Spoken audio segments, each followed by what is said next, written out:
All right. Welcome back to the Line Drive Baseball Pod. You know me, I'm Evan. This is Brian over here. He switches his fit every week. He's got the fresh Blue Jays. Let's go. Springer, baby. Yeah. So, Springer. okay. Let's start off this week with the big news, I'd say, of the week. We talked a ton last week about who's going to sign first. The Boris 4, the Wild West robbery gang. Cody Bellinger signs a 3-year deal with the Chicago Cubs. Opt-outs after each year. So this contract is interesting. It tells me he's given himself a little bit of insurance, but if he plays how he thinks he's going to play, then we're going to do this all again next year. Is what that tells me. You know, Yeah. he posted 307, 356, 525 slash line, right? 26 homers, 20 stolen bases. Obviously bounced back from struggling with the Dodgers. So what do you think this means for the Cubs' chances in your division? What do you think about this contract?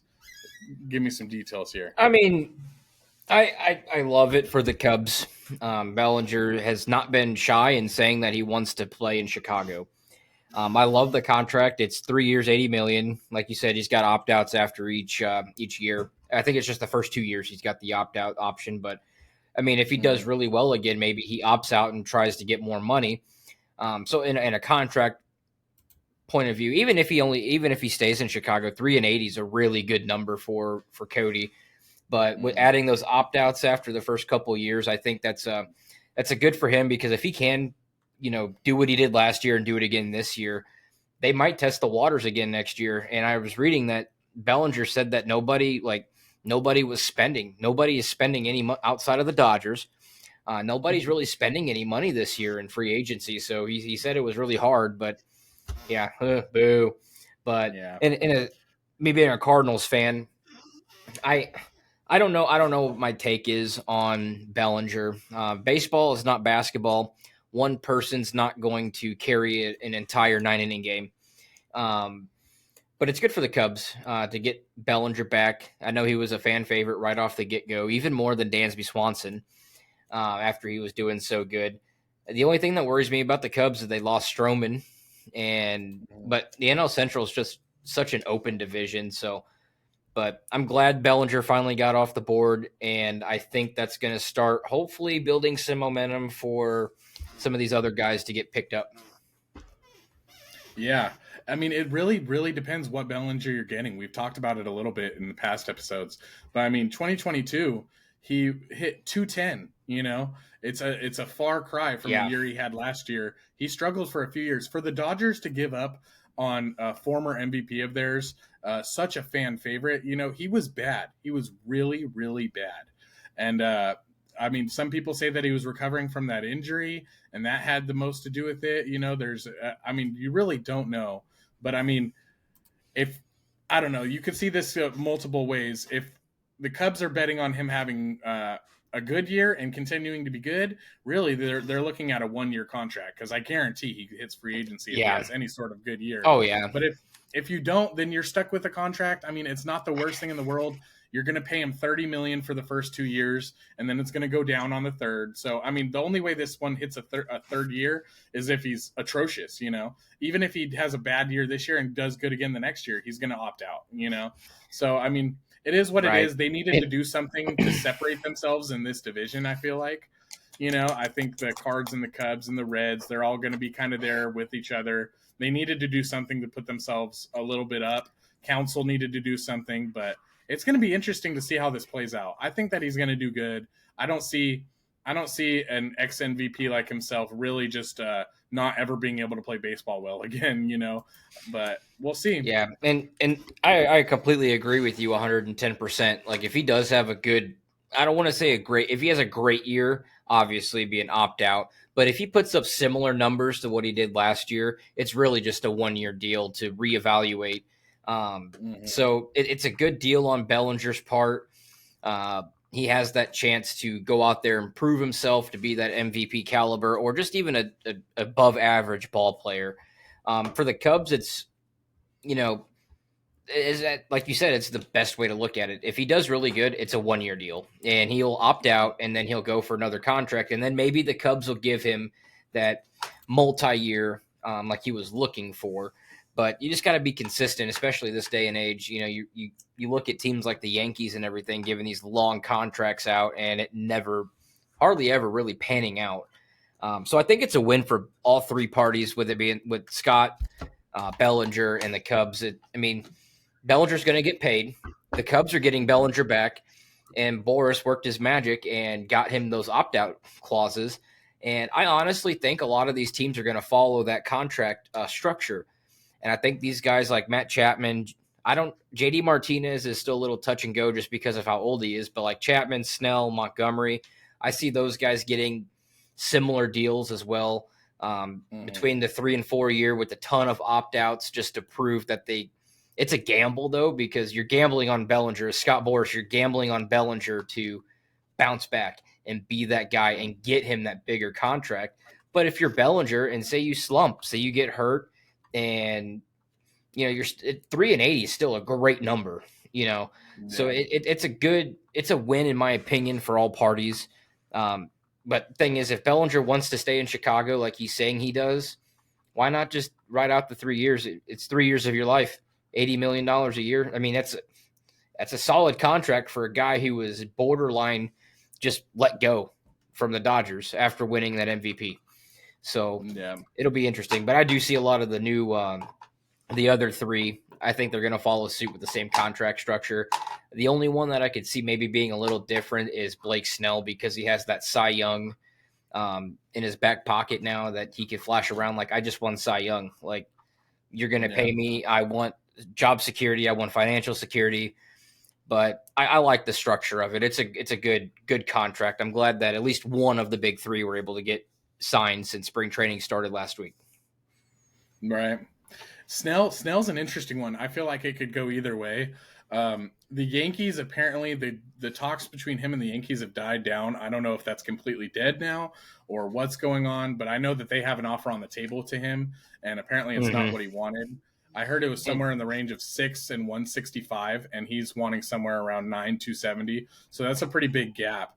But the two other teams are Giants and Angels that have been in on him. I feel like if he goes the short opt-out way, then it's the Giants that are going to sign him, because that's Farhan's bread and butter. If he's just looking for length and money, then the Angels go ahead. You know, I mean, coming from me, I don't think I'd understand it too much, but Trout's pushing for them to sign people, and the Angels are willing to dish out the money. So, I mean, I guess if that's what you're looking for, that's a good option.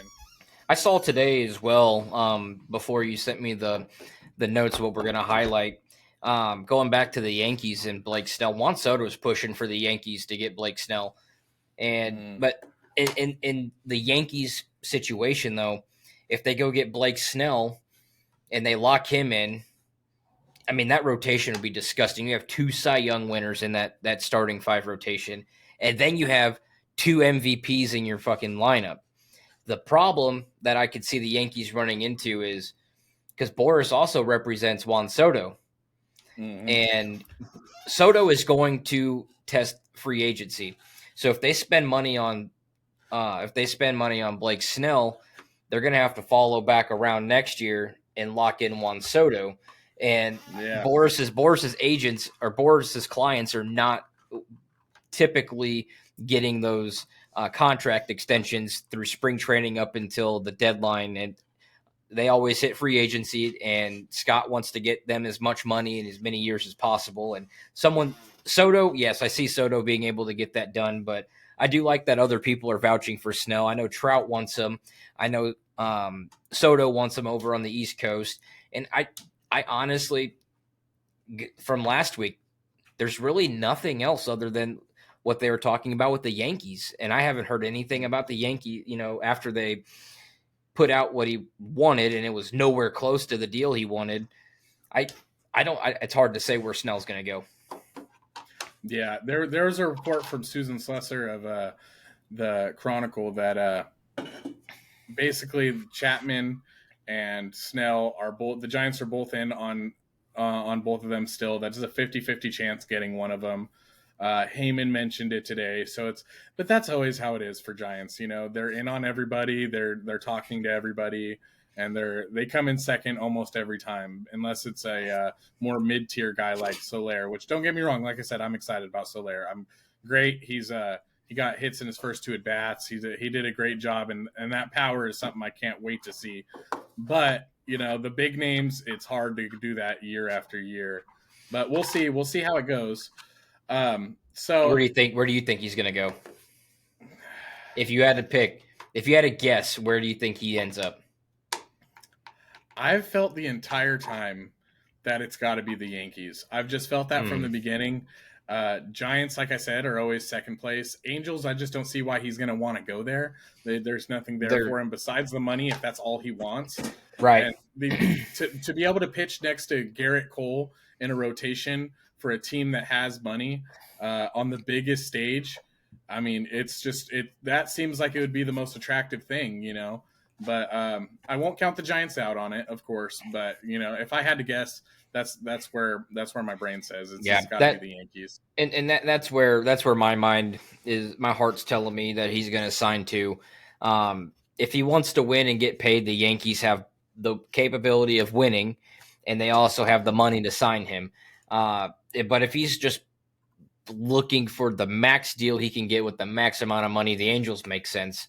But we'll be honest, they lost Ohtani. They're rebuilding. Even with the greatest ball player on the planet. I mean, hell, they called up their first round pick last year, and just immediately, dude played like 10 games in rookie ball, and they're like, "Yep, you're good. Come on." It's not like he was even like Paul Skeens or Dylan Cruz, man. So I don't know if he's going for the money. If he's going for the money in the contract, he's going to go to LA, and if he's going for decent amount of money and he wants to win, I can see the Yankees. But I mean, like you said, the Giants, they're in on everybody, so you can't really count them out until that person signs. So it'll be good. I think he's going to be a Yankee, though. He's going to shave that little goatee. That's going to be weird seeing him without the facial hair. It's always interesting to see players when they go to the Yankees after shaving the facial hair. Johnny Damon. Yeah. So I've seen a few things this week. Talking about the Boris 4. I've seen some things that say Matt Chapman, that because of Bellinger signing, he could return to the Blue Jays. The framework for his contract might be more around the $20 million a year range, and that's what the Blue Jays already offered him. I've thought from the gate that he's going to go to the Giants. It just makes too much sense, but I mean, I could see that happening. Montgomery is been talking to the Red Sox, is what I was hearing this week. So we'll see about that. I haven't heard too much in detail, but I've heard that they've been talking all week. So the Cardinals were also talking to him again, just trying to get him back and just seeing if he wants to come back, because he said he loved playing in St. Louis. Obviously, last year, everybody knows with the Cardinals, we kind of got rid of all of our big contracts and kind of revamped up our farm system. But just looking at up until this afternoon, it looks like the talks with them have kind of died down, because he's just asking for so much money, and the Cardinals aren't known for spending money. And it's still there. He's not 35 yet either. You got to be 35 or older, for them to sign him. Absolutely. Yep. He'll get his. One day we will have Shohei Ohtani. I promise. Your guys' roster, if I was playing the show 14, I would have the most goated roster of all time. Oh, absolutely. We'll see. Yeah, no kidding on that, man. It sucks, but we do. Hey, who knows? None of those players, I mean, looking at the roster, it's not like you guys are going to have a bad year. You probably will have a decent year, but I think that the ranges go from like 5 below 500 to about 5 above 500. So it's going to see where you're at. But I mean, everybody knows wild cards can make it now. Wild cards are the ones that get hot and do some crazy stuff. So, there's no counting out. The hope is there. Well, I know it's in our list of things we're going to be talking about a little bit. I'll go in depth about how I see the Cardinals after their latest signing. But before, if you're ready to move on, about the opposites in Anaheim with Mr. Rendon and Michael Trout. Yeah. Let me read this quote real quick. "It's never been a top priority for me. This is a job. I do this to make a living. My faith, my family come first before this job. So if those things come before it, I'm leaving. And then asked if it was any sort of priority. He said, "Oh yeah, it's a priority for sure because it's my job. I'm here, aren't I?" Look, I being a father and a husband, look, I think it got completely blown out of proportion because of what he said, it being not being a top priority. At the end of the day, it's a job. At the end of the day, it is a job. Like most of you guys know, I'm a cop. So if something came between my cop life and my family life, my family's going to come first at the end of the day. And I think this is just my opinion. I think he just had a bad choice of words. And Yeah. his injuries and his performance since he left the Nationals going to the Angels hasn't. I think you take the totality of his on the field performance and then him saying it's not a top priority. I think the media and everybody just blew it out of proportion because I don't think he. I mean, when he was good, he was amazing. And I've been seeing a lot of negative talk about it, but you know, I still think it's kind of blown out of proportion. I think maybe he used the wrong choice of words and the wrong sequence of things because at the end of the day, if you are a father, if you are a mother, if you are definitely married or anything like that, of course your family's going to come first. Your family's always going to be your top priority. 100%. I mean, and that's where I know I see a lot of people bashing him and everything. And like I said, a lot of that has to do with his on the field performance and, well, if he ever gets on the field performance. So I think, like I said, you take that and then you mix in what he said about baseball not being a top priority. I think it just got blown out of context. I still am a Rendon fan because when he's good, he's great. But he's been battling injuries and life happens. And people are saying that they need to cut him, they need to do this, they need to do that. And I'm just, it's not like he said baseball's not my top priority. Like, and he's out playing golf instead of taking reps at third or reps at the plate. It's like he basically said my family comes before baseball because baseball is my job. And that's the way I view it. I can't criticize him for saying that because when players throw temper tantrums about contracts, I'm like, it's your job. You're playing a game. So that's just my opinion. That's just how I feel about it. I'm not sure if you feel any different or if you feel about the same in regards to that. No, I definitely would agree with you. If it was somebody like, let's use Trey Turner, for example, somebody that's still doing really well and kind of in the prime of their career and has had recent success and everything like that. And of course, I think also worded it a little bit differently. I think the attitude might have a little bit to do with it. But if he went and interviewed and said something like that, I don't think that this would have gotten the same reaction. I think that he's kind of a brash guy in the way that he responds to things. And so the attitude that he came with and the point that he's in his career definitely affected the media and fans' reaction to this. The right Angels fans are already so mad at him. I mean, they're paying him $245 million, and dude just barely ever plays. And when he does play, he's just a non-impact player. I mean, it's a horrible contract. It's probably the worst contract in baseball right now. So yeah, and not to mention that I know he did say, because a lot of people heard that quote that he said, and then they instantly went straight to the comment section blowing him up. And, something along the lines of it's like 7 or 8 o'clock in the morning. And, that's why his attitude was kind of shitty and everything. I mean, I'm not a morning person either. Let's be honest. If somebody come up asking me stupid questions like that, I'd feel some type of way, and I might not come off as the nice guy. But, like you said, if it was anybody else that said that, I don't think it would have been it wouldn't have been interpreted the way that Rendon had said it. It's just a bad look. And then like you said, especially Angel fans, they're probably really mad about that because he hasn't done nothing since he left Washington after their World Series win. He's been on the IR, he's been hurt, and when he's on the field, he hasn't been great. So, that's just, in my opinion, more fuel to the fire for the love that they have for Mr. Rendon. But I'm for it. Family does come first, and it is a job. I get it. Me being a cop, just because I'm a cop, it's my job. So whatever, like if you're working at Burger King, that's your job. And if you working at Burger King gets in the way of your family life, and it comes down to making my Whopper or going to be with your family, you're going to pick your family. So, I mean, I get it, but I don't know. People are just blowing it up. But then you have Mike Trout, and I just feel like the media was just trying to make Rendon look bad when they went and talked to Trout, and Trout saying that getting a trade is the easy way out and how he loves the LA. He wants to stay with the Angels and this and that.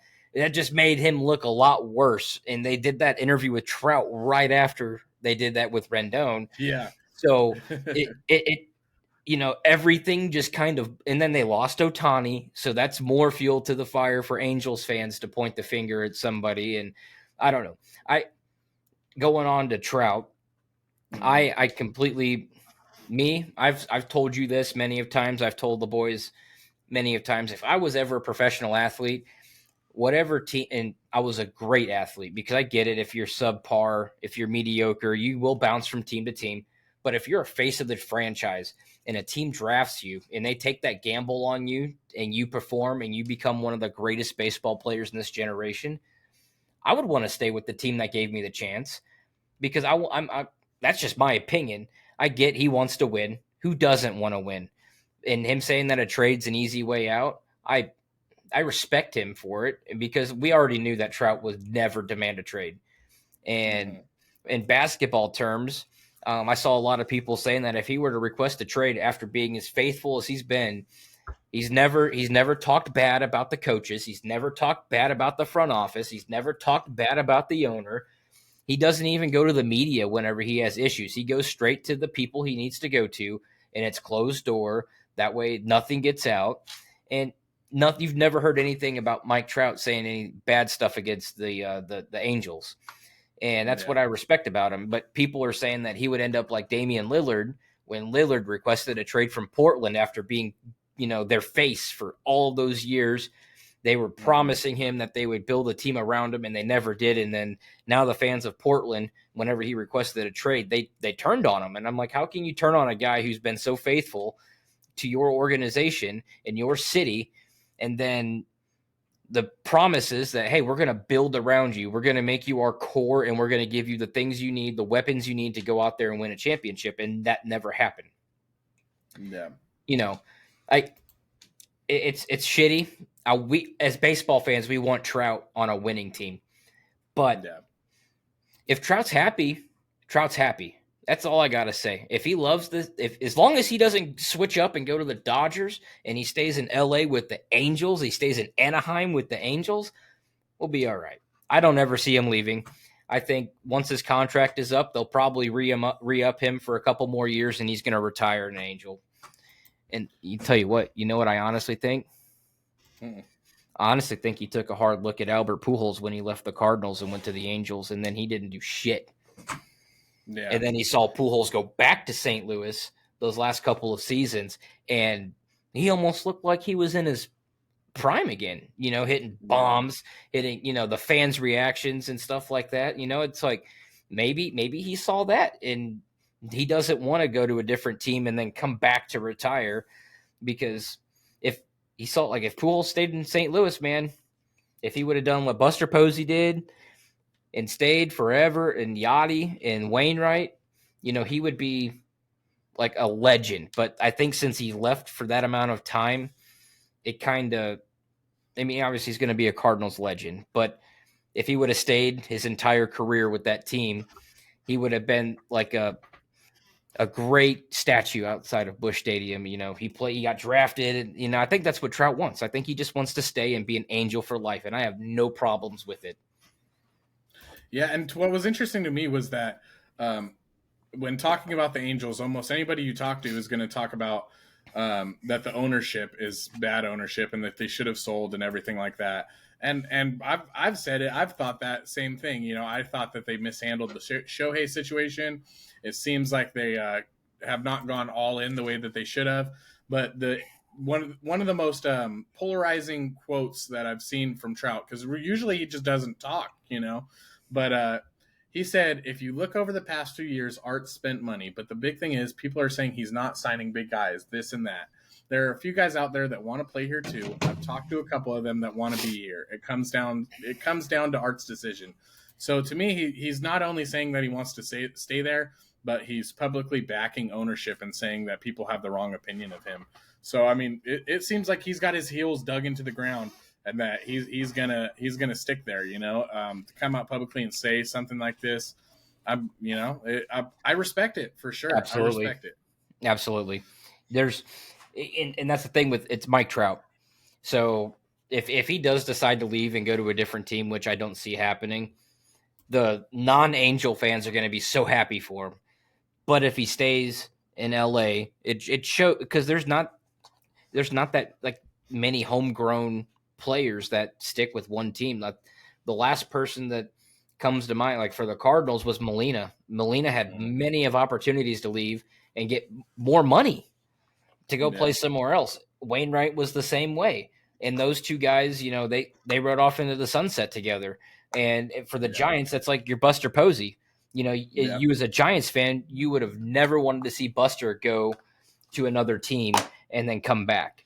So, and I think professional sports needs more of that, because everybody is always like asking, they want the money, they want the contract security and everything, and nobody's really wanting to be faithful. They're too greedy, in my opinion.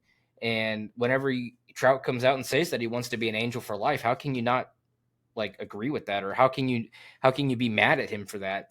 So you just don't see it and that's for all sports. I mean, hell, LeBron James left the Cavaliers, won a championship with the Heat, and went back to the Cavaliers, and then broke their hearts again and went to LA. And you don't get those homegrown players anymore, and they're very far and few between. So if Trout wants to stay in Los Angeles, let that man stay in Los Angeles and continue out his career. He's going to be a Hall of Famer. He's probably going to be a first ballot Hall of Famer. And who knows? Who knows? Maybe the Angels think that they have the depth in the minor league system that they can go up. But I don't know. Hopefully the Angels can get into some more playoff series, because having the best player in this generation have one playoff series under his belt is kind of embarrassing. But if Trout's happy, man. Yeah, and that kind of brings us into our next topic. And I don't think it's the same thing, and I'm definitely not holding it against him, although I am very sad about it. Brandon Crawford Brandon Crawford signs with the Cardinals. I think it's just a very different situation. What we're talking about players that are looking for contracts, money. They're getting greedy. They leave their team for a big deal. I think this is more of a, we didn't really have the room for him anymore, and he just still has that burning desire to play. He's still got the desire to play, and he's not done yet. And he found a role over there. It's similar to what we could have done. People are asking on Twitter, oh, we signed Nick Ahmed. Why did we not sign Crawford? You want to know the why that we signed Nick Ahmed and not Crawford? Because when the end of spring training comes around and we DFA Ahmed, the fan base isn't going to give a shit. But at the end of spring training, we DFA'd Crawford. You're going to see people very, very upset, and it's going to affect people a lot. You can't do that to Crawford. They needed a disposable body, and Crawford found a deal in St. Louis where they told him, hey, you're going to have a roster spot. You're going to back up Mason Wynn, and we need you to be a mentor to this guy, because this guy is going to be a cornerstone of our franchise like you were for the Giants. So we need you to come in here, play on his off days, and teach him how he needs to be that guy. So I'm happy for him. I'm happy that he found a role. I'm happy that he found a place to keep on playing. I'll always love Brandon Crawford, but seeing him in Cardinal red is going to be a little sickening. I might throw up in my mouth the first time. But hey, look, with me being a Cardinals fan, I got a lot more opinions, and I know exactly a little bit more about what their plan is with Crawford. So like you said, obviously, the main reason I would say, and people didn't really, a lot of people didn't see this interview. Goldschmidt and Arenado said that the reason why the Cardinals kind of struggled a little bit last year is because they did not have those veteran guys. And I know we talked about it last week on our podcast with the Giants and everything. The Cardinals brought Lance Lynn. Lance was a great, he's older now. And then they went out and got Matt Carpenter, who is a going to be forever a Cardinal favorite, even through his bad years and everything. And then bringing Brandon Crawford in, people forget that Brandon Crawford was a phenomenal defender at shortstop, and he would hit the ball from time to time. He wasn't like a great hitter or anything like that, but he was a productive hitter. So having him, and in his role specifically with the Cardinals, to quote, is to mentor Mason Wynn. And he did say this. I know you're talking about seeing him in Cardinal red, and this is a quote from Brandon Crawford. He said, "I did put it on and look in the mirror, and it was a little different, but I'm looking forward to it, and I'm excited." And it was only a 1 year, $2 million contract. It is what it is. And then the reason from our general manager, Mizalok, it says here that what would happen if Mason Wynn or Tommy Edman wasn't ready. It was something Mizalok said, it was something we've been thinking about just to make sure we had some depth there. We don't have Paul DeJong anymore, and the main focus is to bring someone with Crawford's resume and what he's been able to accomplish, be a great resource for Mason as he continues to develop. And the most important thing is they want Tommy Edman to focus more on center field. I know Tommy did play a lot of shortstop last year before Mason got called up, but with them getting rid of Tyler O'Neill and Carlson's honestly on the bubble of being let go or traded, they want Tommy's focus to be with Willie McGee and working with him in the outfield. So it seems like we don't even have a backup shortstop. Gorman can't play short. Nato doesn't play short. So bringing in Crawford to fill in platoon, it's a great thing for the Cardinals. I like the move of Tommy Edman being in the outfield. He did pretty decent last year in center field. And then he'll have Nootbaar and Jordan Walker on his corners there. But it's just and I know a lot of Cardinals fans are, we joked earlier about the age of being a Cardinal, but this one right here, I'm not mad at it. I love it because Crawford is a leader. Crawford is a Gold Glove winner. He's got the resume about the World Series, and he knows how to win. He wants to win. He's a competitor. So I think, Mason hopefully will absorb all the knowledge from Crawford and make him into a great ball player. And I love it.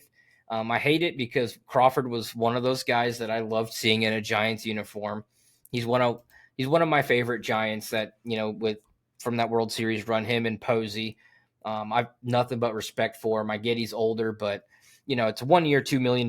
Let Mason Wynn develop. We don't have a backup shortstop that's ready. And you don't want to call up another prospect to back up another prospect. So in a sense of let's bring in this veteran guy, because Matt Carpenter's also there, so adding that fourth veteran to the player side, the fielding side, you have Arenado, Goldschmidt, Matt Carpenter, and Brandon Crawford. That's a lot of knowledge between four guys. Carpenter even looks up at Goldie and asks him, Goldie evaluates his stuff. So it is another left-handed bat though. So, they brought Carpenter. So it's going to be interesting to see. Obviously Crawford's going to be on our roster. The whole point in bringing him over was to have him at least be on the bench and play some fill-in games for Mason. But it leaves a lot of questions about what our bench is going to look like, because I could tell you right now, Matt Carpenter's going to be on the team and Brandon Crawford's going to be on the team. That's two lefties. Alec Burleson did really good with the Cardinals last year, and maybe I can see him getting traded, but there's three lefties on the bench. And, and people think he's clogging up the lineup for younger guys, but in reality, I'd rather have those younger guys in the minor leagues getting consistent reps and consistent at-bats while you have the veterans down there like Matt Carpenter and Brandon Crawford, feeding those knowledge to those young guys. Because, we have a very young team outside of our pitching staff. Jordan Walker, you have Carlson, who's still relatively young. Nootbaar's really young. Burleson's young. Mason's young. Tommy's young. Gorman's young. We have a lot of young guys on our team. So having those veteran guys in there, they've been playing for 10 plus years. They see things that they might not see. Like, hey, you need to tweak this up on your swing, or you're doing this, you're doing that. It could make a big difference in the long run. So with them signing Brandon Crawford, I love it. I don't expect much from Crawford. He's just basically another coach that's on the 26-man roster. Now, do you think that this means that people like Furman and more importantly Brendan Donovan, you think that they're going to end up starting in AAA, and just so like you said, they can get those consistent at bats instead of being Donovan, in and out. I mean, because you've already got a backup short. I mean, unless you're keeping Donovan just to back up second base, I know he can play third sometimes too. He's not a third a Donovan's lot, another you one know. of those really super utility guys. But my Yeah. thing is, we didn't bring back Andrew Kisner, who is Willie's backup. So I'm assuming Ivan Herrera is going to make the roster, and I'm so excited to see Ivan. He is such a great ball player. But in that, you could add that to the bench. That's our other bench guy. So Yeah, and if you it's bring getting kind of Donovan, full here. over, another lefty. So, but it just depends on what the Cardinals want to do. Ivan's having a really good spring. Mason Wynn's having an amazing spring training. He's making plays. He's hitting the ball really well. So I think Mason will be okay, but it really just comes down to who's going to be the DH. Donovan was our DH last year, but he also played the outfield. He played first base, third base. He played a little he could play everywhere. But that roster does get full really quick because there's guys that are ready, like Luke and Baker. He's ready. He's big league ready, but you can only have X amount of players, and that's the thing I forgot about too is when it comes down to depth. With us not signing Kisner back, you have to keep a catcher. You have to at least keep two catchers on your team. So I think Ivan Herrera is going to be, one of those other spots, and it's getting clogged really, really quick, and that's where I think we might end up making some moves. I think we might package Carlson and Donovan if they're focused. I know we talked about this a couple podcasts ago about the possibility of Tommy Edman getting traded. Honestly, if they're working with him so much to be a center fielder, I think they're leaning more towards trading Brendan Donovan and Carlson in a package to get something. But it is getting clogged really quick towards the bottom of that roster come opening day. So, and Carlson still got a lot of talent. He was number 2 in Rookie of the Year a couple years ago. So, I mean, there's still potential there. But if he doesn't perform, Nootbaar's going to be Nootbaar. Nootbaar's a fan favorite. Nootbaar's a hell of a defender, and he's really good. I think he's a great advocate for the Cardinals to try to get some international guys. I know he was pushing for Ohtani and Yamamoto, and there's so many other Japanese stars that are about to hit free agency in the next couple of years.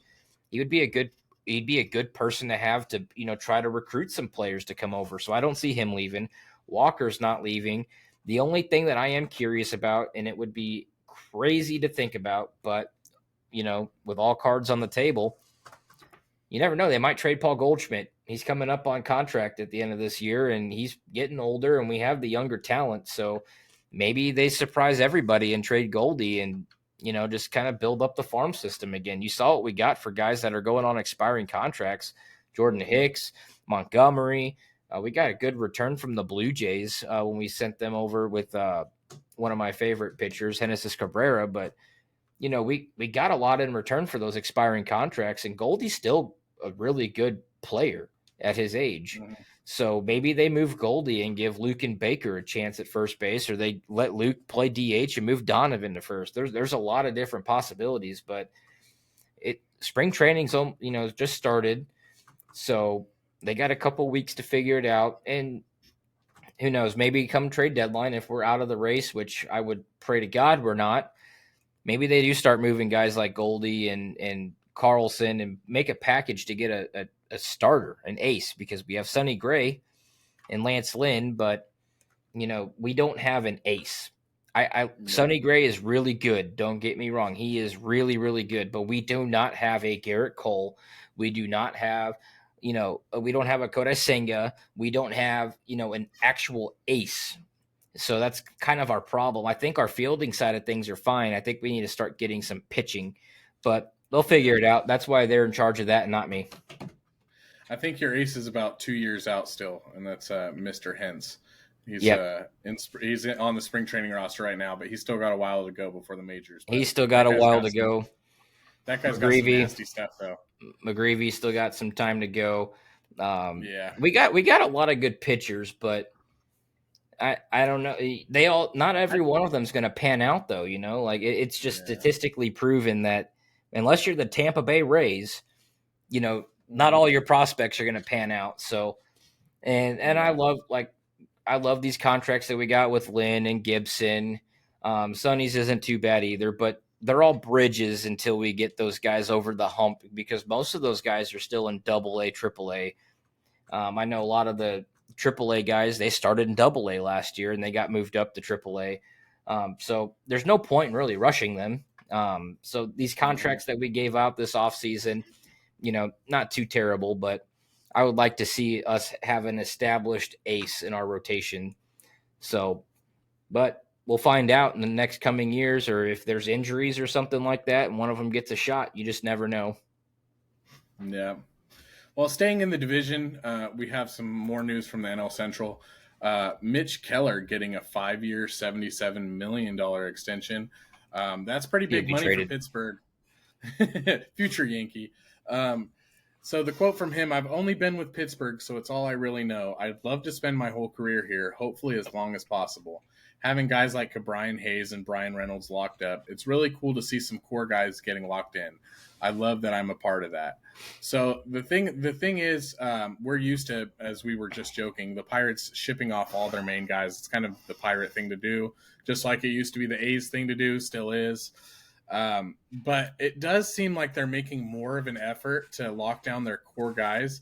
They Right. had a little bit of success last season. It was the first half, and there for a minute, I mean, people were talking like, "Hey, are these guys for real right now?" Because they were doing great. Of course, they came back to earth. They're young. O'Neill Cruz got hurt, but I mean, they have, including Cruz, including him, including Brian Hayes, Brian Reynolds, all these guys. They're obviously trying to make a move for Cabrera last week, so they want to make these moves to get better. They have a rotation with Keller. They have Martin Perez. They got Marco Gonzalez, which is a bit of a question mark, but when he's good, he's been really good. So the rotation has the chance to be really good, and they're obviously making more of an effort. So it's going to be interesting to see how that goes, how that is going forward. Are the Pirates turning a corner and trying to become a real franchise? Yeah, and the thing is with Mitch, I mean, he debuted in 19.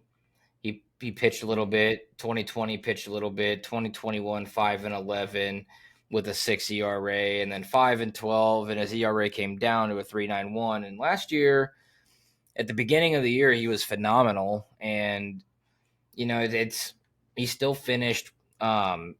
Make sure I get my stuff right here. He still finished close to a mid 4 ERA. But Mm-hmm. I mean, he's only 27. You get that Mm-hmm. 5-year deal. You don't have to worry about him hitting the free agent market. Mm-hmm. And I it's the Pirates' way to just trade people, but I mean, they went out and they got Aroldis Chapman too, and he's always been known like the Royals last year. We knew he was going to get traded at the deadline, just where to. Um, Mm-hmm. and it's not a bad deal for the Pirates. It's good for Pirates fans to see that they're starting to lock in these guys. And there has been talks. We talked about it last week on the pod that they might be trying to go get. I haven't heard anything else or seen anything else about it, but making a deal No. with the Marlins to get more pitching. They have Paul Skeens, and from the way they were talking about Skeens last year, he can make his debut this year. Um, Yeah. but it's Yankees tradition. Well, technically, it is Yankees tradition to go steal Pirates pitching. There's two. Um, Yeah. so I mean, it's good. It's good for Keller. Like I said, last year he showed signs of him being just lights out, and then you're on the Pirates. So I mean, he's not getting as many run support, so he's having to pitch in a lot closer games, and one mistake can put a tally in the loss column for you. But he carved up the Cardinals a couple times last year. He's really good. He's really good. So I'm glad they got that extension for him. It avoids free agency. And if things don't work out, I mean, you could always move on from him, and his contract's expendable, and they can ship him out, and like they most times they do. But I think Keller will stay. He's kind of been their baby since Mm-hmm. drafting him. They've been developing him, and he's really the only starting pitcher on that Pirates team outside of Paul Skeens now that they have shown like, we want you, you're going to stay. We want to, we want you to be a Pirate. So getting that 5-year deal, he's still young. He's 27. He's not Garrett Cole. He's not Justin Verlander prime or anything like that, but it's still a really good deal for them. And it's a Bucks fan. They've came close. They came close a couple times, and, to make sure that you're going to have these guys for a little while longer, really, especially in the division that they're in, it could be fun. I think him and Paul Skeens would be a great 1-2 at the top of that Buccos rotation. Oviedo, Cardinal legend. He had some good outings last year for the Pirates after we moved him over, and who knows? It's such an open division. So, but getting him, great move by the Pirates organization. The fans love him. I'm a fan of Mitch Keller. I joke around and call him Bitch Keller, but that's just because he's on the Pirates and not, he's in our division, so I have to trash talk some other guys. But of course, big win for them, and I'm glad that they were able to get something done relatively early. That way he doesn't have to focus. I think he's coming up on arbitration here soon anyways, so to take that weight off a player's shoulders, giving him a 5-year deal, be like, look, we want you. Don't worry about contract. Don't worry about money. Go pitch, go develop, and be our guy. So, and he's going to be the opening day starter again for the second year in a row. So they got a lot of faith in Mitch Keller. So it'll be fun to see him in those the black and gold there. So hats off to you, Mitch. Congrats on the deal, Buccos fans. You guys might not be as bad as you guys think you are, because like you said earlier, man, O'Neal Cruz got hurt early. That kid can hit the cover off the damn baseball, bro. He is a monster, and he is fast as shit. Yeah. So you got Keller, you got Brian Hayes, and you got O'Neal Cruz, you got Brian Reynolds. They have, they got such a young, fun team, and they could go many of ways, so I think they're just kind of building for the future. I mean, teams want to win, obviously, but in the reality of what the Pirates have on the table right now is that they're building for the future, and just trying to lock in some of their core guys. So whenever they're ready to spend money or compete, they have those core 3 guys. So I think it's a good move, and it'll be interesting to see what the Buccos do. Hopefully they're better than the Brewers. Right. So, all right, closing out our news for this week, I've got some bonus topics for us. First is a question: which team in each league that missed the playoffs last year are going to make it this year? You go first. I think, let me pull up here. Obviously, the American League, it's pretty obvious. I think it's going to be the Yankees. I think the Yankees didn't make the playoffs last year, and I guarantee you they're going to make the playoffs this year. They finished third in their division. They were only 2 games over 500. I could see them. Obviously, I'm going to go with the obvious first, the Yankees. And if you want to go into more like the dark horse team, like we did with the MVP stuff and whatnot, I think Kansas City will make the playoffs. The Yankees are just an obvious, like they didn't make the playoffs. I guarantee you they're going to make the playoffs this year. But if I had to pick a team that's not New York, I would say Kansas City.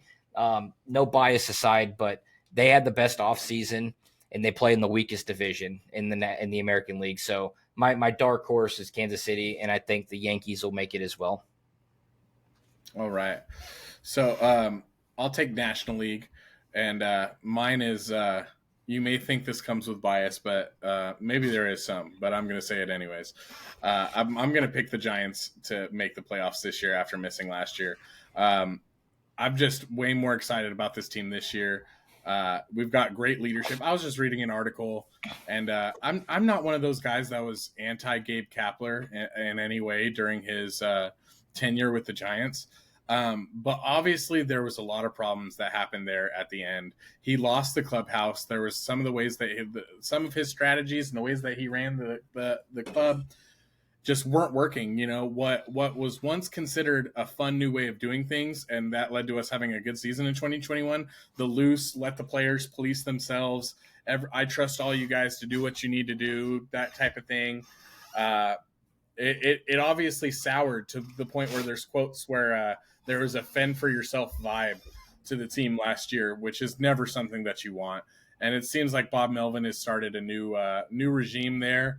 Has a lot more order going on. Everybody on time, coming out for the national anthem, doing what they need to do, preparing as a team, a lot more togetherness. And you can see from the comments of the players that I think it's refreshing.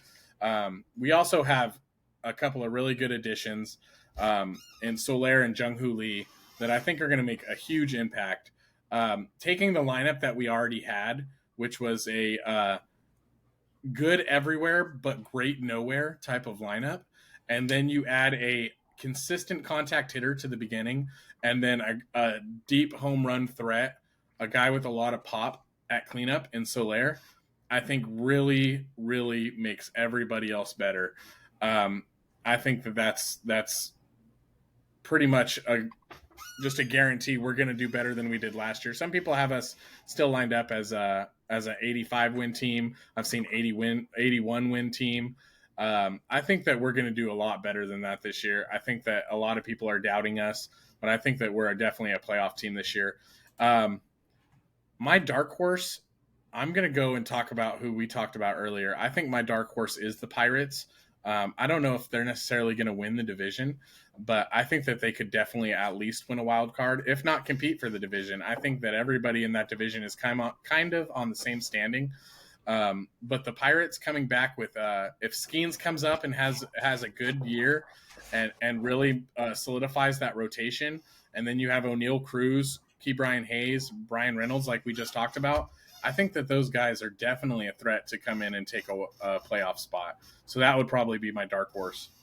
So I know you didn't really touch up on the American League. I don't know if you feel the same way about it.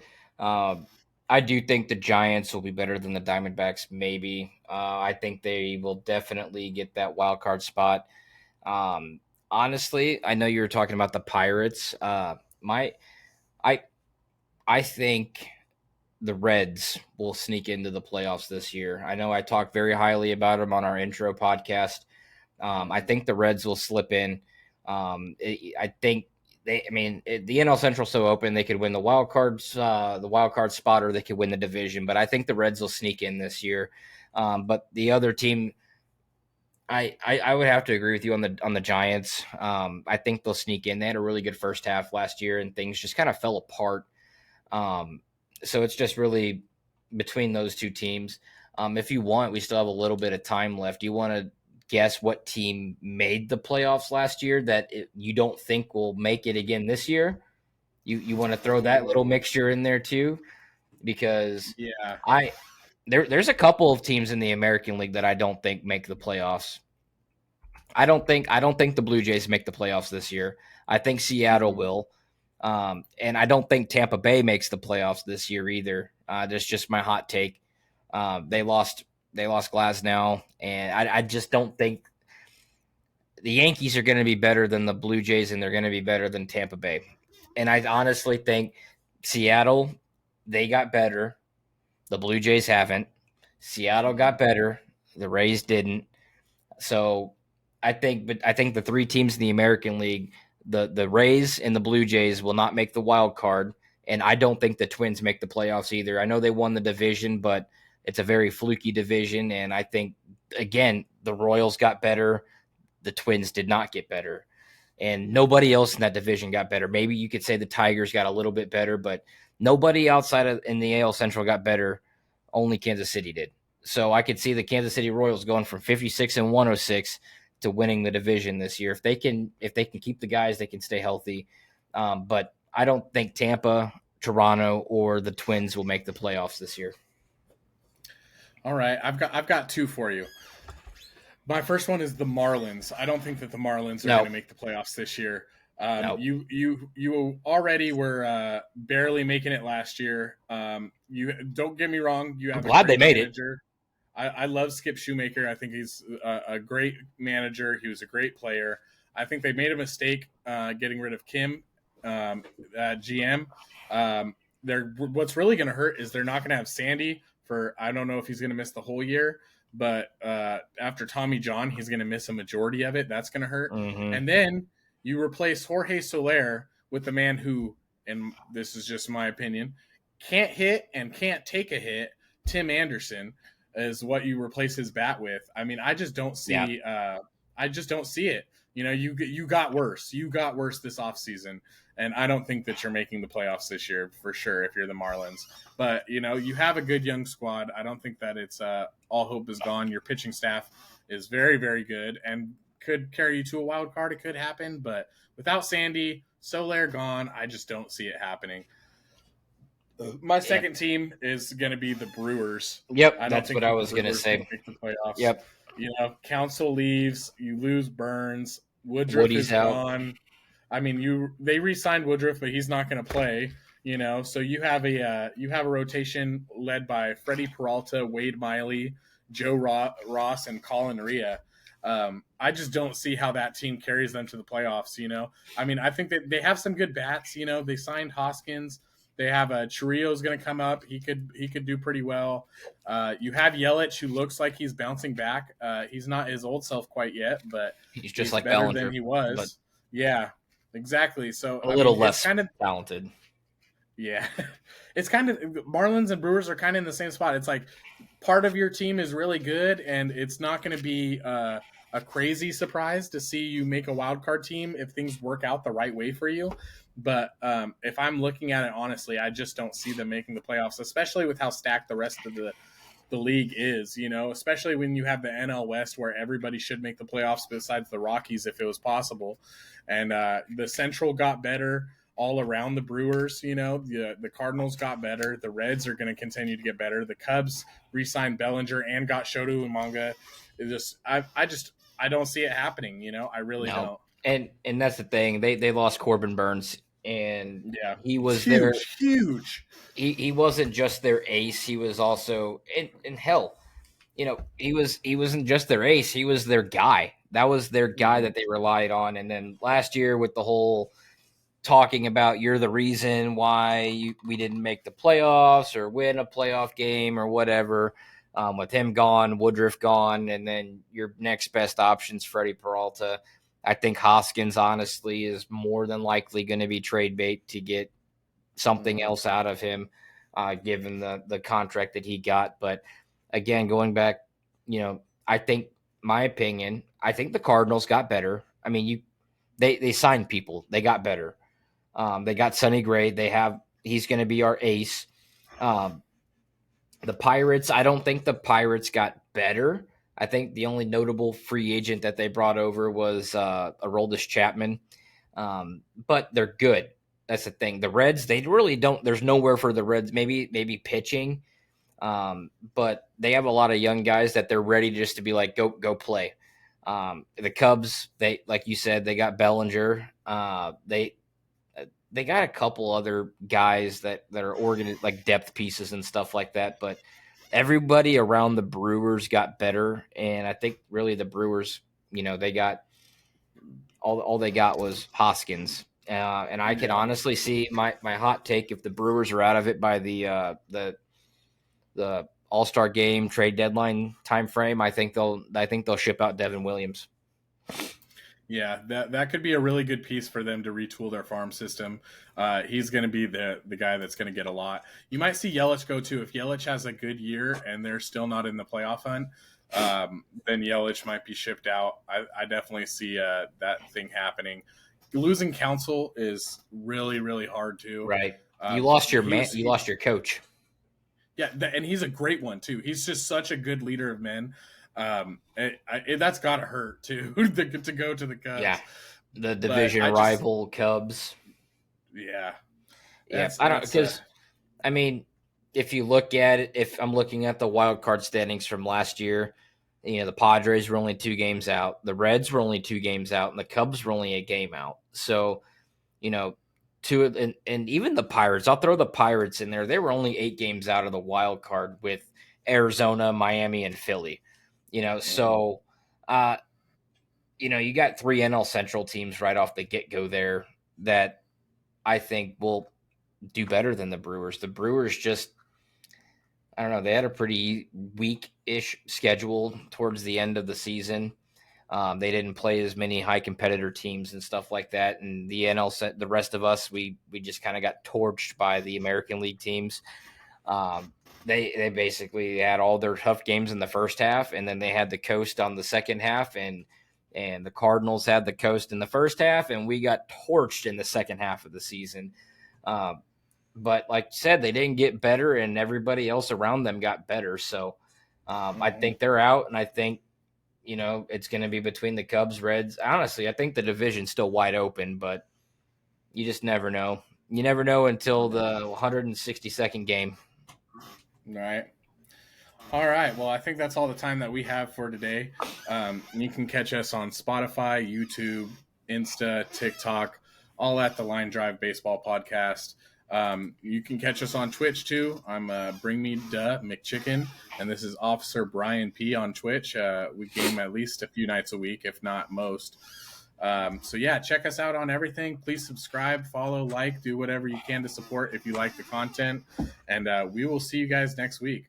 I'm also apologizing that we did not do our podcast at the beginning of the week like we always do. I had some computer issues. I had to get a new computer. We finally got her all set up. She's beautiful looking. So the reason why we're uploading this now and not Monday is my fault. I am sorry. I love all of you. I recorded this went out of my way to record this with you guys after work. Okay. So as always, go drop us a follow on all the platforms. Subscribe. We're also on Spotify. We'll post all the links and stuff wherever we need to get you guys where you want to go.